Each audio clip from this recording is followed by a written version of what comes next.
My girlfriend and I were home when armed robbers broke in. The leader said, "Only one of you can leave. Choose." She immediately pointed at me and said, "Take him." I was dragged out while she stayed safe inside.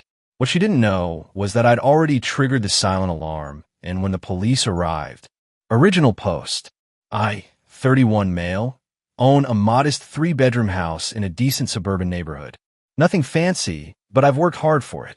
I'm in pharmaceutical sales, which pays well enough that I was able to put a solid security system in the house when I moved in 4 years ago. Motion sensors, cameras, and most importantly, a silent panic alarm connected directly to the local police department. My girlfriend moved in with me about 18 months ago. We've been dating for a year before that. She works remotely for a marketing agency, so she's home a lot. I travel for work sometimes, which means she's alone in the house regularly. The security system was actually one of the things that made her feel comfortable moving in. 3 weeks ago, everything changed. It was a Saturday night around 10 p.m. We just finished watching a movie and were getting ready for bed. I was in the kitchen getting water when I heard the back door splinter. Not open. Splinter. Someone had kicked it in. Before I could process what was happening, 3 men were in my house. Ski masks, dark clothes, and 2 of them were holding handguns. The third had what looked like a crowbar. My girlfriend screamed from the living room. I froze. The one who seemed to be in charge, bigger than the other 2, calm voice, pointed his gun at me and said, "Don't move. Don't make a sound." I didn't. They herded us both into the living room, made us sit on the couch. My girlfriend was shaking, crying. I was trying to stay calm, trying to think. Here's the thing. The panic button on my security system is disguised as a light switch near the kitchen entrance. When I'd walk through to get water, I'd seen one of them coming through the back door reflection in the microwave. I had maybe 2 seconds before they saw me. In those 2 seconds, I flipped the switch. Silent alarm. No sound. No indication anything happened. But the signal had gone to the monitoring company, and from there to the police. I knew, or hoped, that help was coming. I just had to stall. The leader started talking. Demanded to know where we kept cash, jewelry, electronics. I told him the truth. There wasn't much cash in the house, maybe $200 on my nightstand. My girlfriend's jewelry was mostly costume stuff, nothing valuable. The electronics were the TV, laptops, gaming console. He didn't like that answer. You live in a nice house like this, and you're telling me there's nothing worth taking? I have a mortgage, man. I'm not rich. Take whatever you want, just don't hurt us. He looked at my girlfriend, then back at me. Then he said something that made my blood run cold. Here's how this is going to work. We're going to take one of you with us. Insurance. Make sure the other one doesn't call the cops right away. Once we're clear, we'll let them go. My girlfriend started hyperventilating. No, please. Shut up. The leader pointed at both of us. Only one of you can stay. Choose. Now. I opened my mouth to say something, I don't even know what, but before I could get a word out, my girlfriend pointed directly at me. Take him. No hesitation. Not even a second of thought. Just immediate, reflexive self-preservation. The leader actually laughed. Cold. I like it. 2 of them grabbed me, started dragging me toward the back door. My girlfriend stayed on the couch, arms wrapped around herself, not looking at me. She didn't say sorry. Didn't say anything. Just let them take me. They got me outside, into the backyard. One of them was zip-tying my hands when we all heard it. Sirens. Multiple sirens, getting closer fast. The robbers panicked. The leader came running out the back door, yelling at the others to move. One of them shoved me to the ground, and they bolted over the fence into the neighbor's yard gone. I lay there in the grass, hands half-tied, listening to the sirens get closer. The police found me maybe 2 minutes later. Ambulance came. They checked me over. Some bruises, minor scrape on my forehead from being shoved down, but nothing serious. My girlfriend came outside eventually, wrapped in a blanket someone had given her, looking shell-shocked. She tried to hug me. I stepped back. You pointed at me. I said, you told them to take me. I was scared. I wasn't thinking. You didn't have to think. It was instant. First instinct. Save yourself. That's not fair. Fair? You offer me up like a sacrifice so you could stay safe. In my house, with my security system that just saved both our lives. The police separated us to take statements. I told them everything, the break-in, the panic alarm, what the robbers said, what my girlfriend did. One of the officers gave me this look when I got to that part. Not judgment exactly, more like recognition. Like he'd seen this before. They caught 2 of the 3 robbers that night. Picked them up about a mile away, trying to carjack someone. The 3rd is still at large, but they have a description and prints from the crowbar. I spent the night at my buddy's place. Couldn't be in the house. Couldn't be near her. The next morning, she called me 16 times. I answered on the 17th. "We need to talk," she said. "Yeah, we do." Update 1, 5 days later. So we talked. It went about as well as you'd expect. She came to my buddy's apartment where I'd been staying. I met her in the parking lot because I didn't want to have this conversation inside. "You have to understand," she started. I was terrified. I wasn't thinking clearly. It was survival instinct. Survival instinct is fighting back, or running, or freezing. Survival instinct isn't pointing at someone you supposedly love and saying, "Take him instead." I didn't mean it like that. How did you mean it? Because from where I was standing, being dragged out of my own house by armed men, it seemed pretty clear. She started crying. "I've apologized 100 times. What more do you want from me? I want you to acknowledge what you did. Not I was scared, or I wasn't thinking. You made a choice.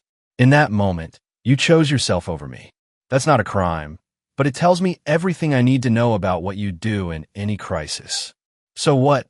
You're breaking up with me over one moment of panic. I'm breaking up with you because you would have let me die to save yourself. And you didn't even hesitate." She wiped her eyes. "You don't know what you would have done in my position." "You're right. I don't. But I know I wouldn't have immediately volunteered you as a hostage. This is insane. We've been together almost 3 years.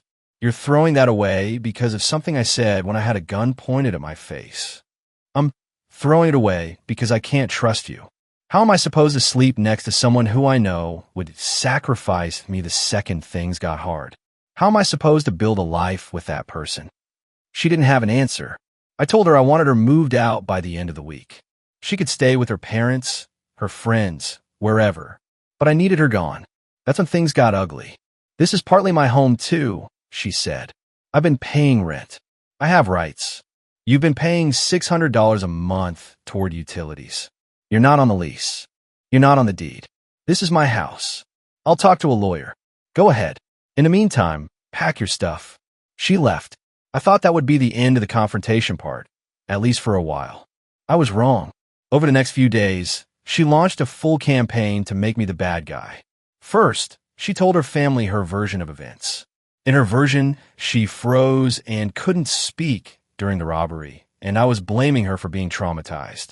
Her mom called me, furious, saying I was re-traumatizing her daughter by kicking her out after such a horrible experience. I told her mom the truth, exactly what her daughter said, word for word. "Take him." Her mom went quiet, then said, "I'm sure she didn't mean it that way. There's only one way to mean that." She hung up. Then my girlfriend told our mutual friends. Same spin. She was the victim of both the robbery and my cold reaction. A few of them reached out to me, clearly having only heard her side. My buddy showed them the police report. It's public record, and my statement is in there, including the direct quote from my girlfriend. Most of them went quiet after that. A couple apologized for assuming. One of her friends, someone I'd actually gotten along with, sent me a DM. I talked to her about what really happened. She admitted it, said she's not proud, but that you're overreacting. Just thought you should know she's still not taking responsibility. I thanked her for the heads up. The police called me twice during this period. Once to update me that they'd caught the 3rd robber. He tried to hit another house and got tackled by the homeowner, a former Marine.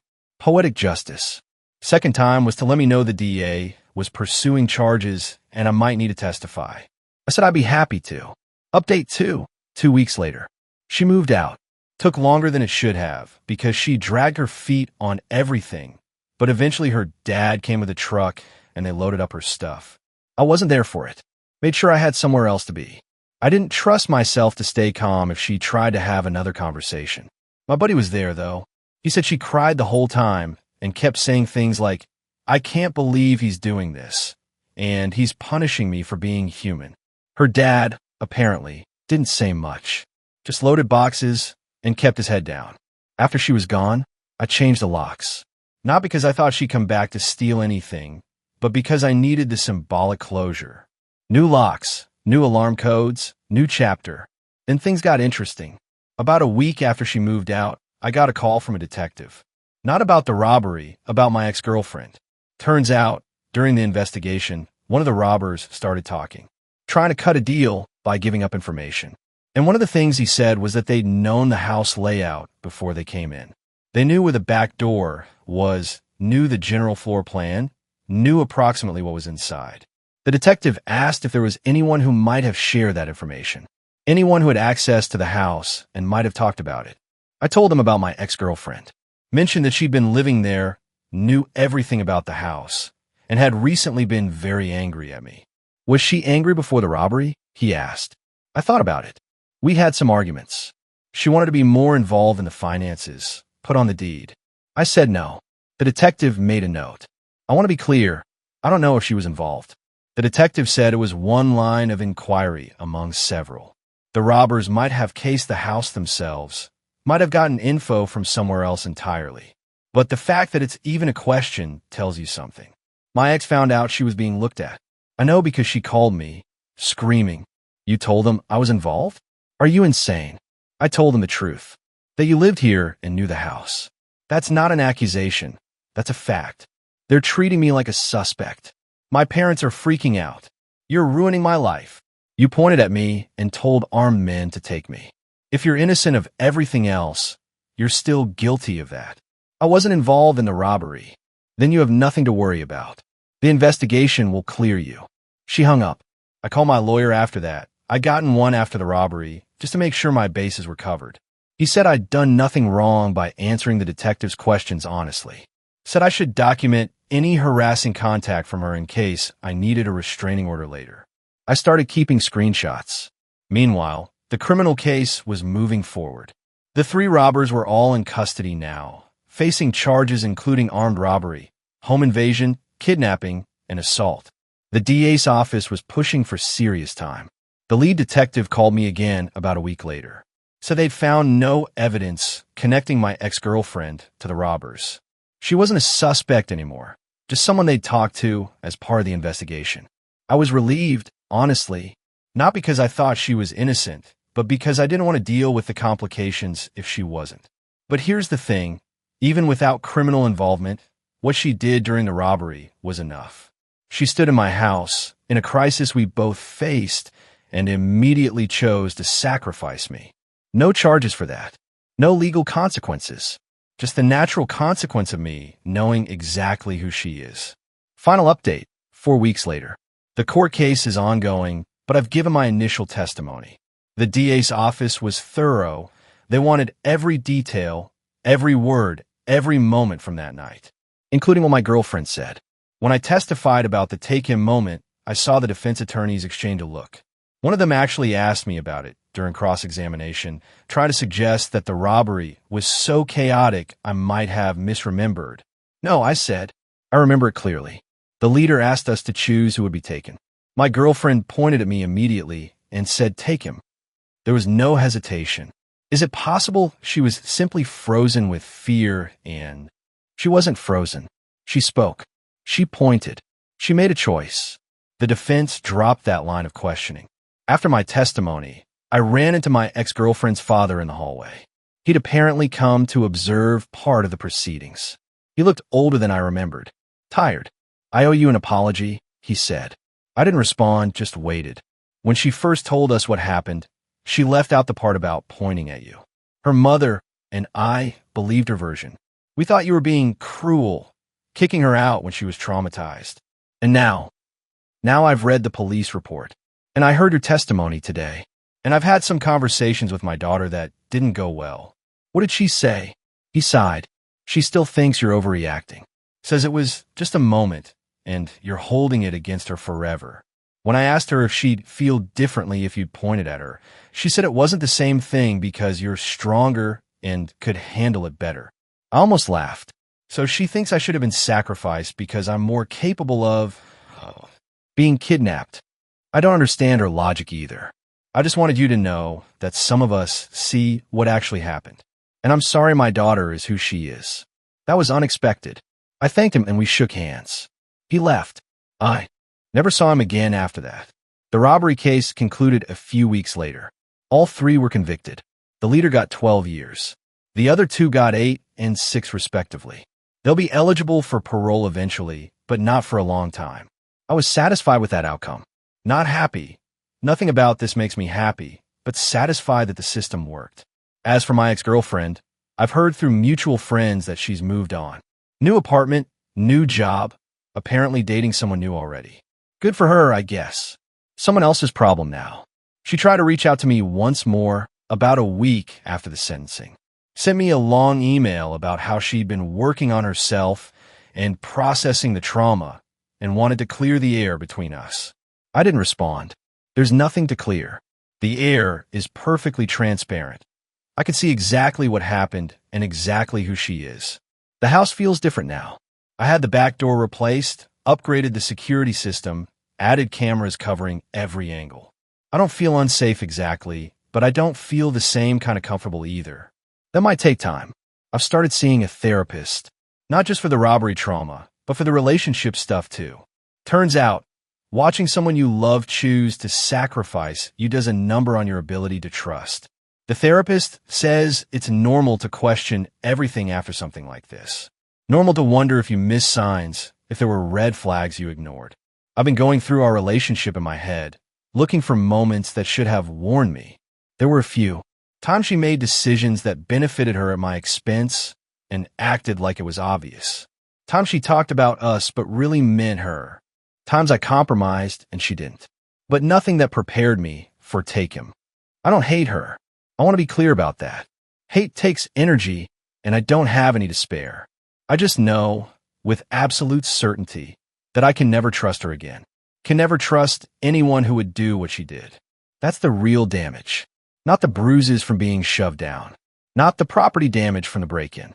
The damage is knowing that the person I share my life with would trade me away without a second thought. I'm not dating right now. Not ready. The therapist says that's healthy.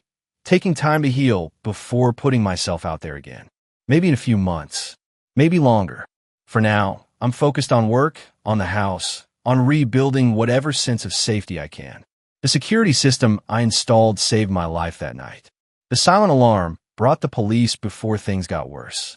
But it couldn't protect me from the person sitting next to me on my own couch. Some threats you never see coming.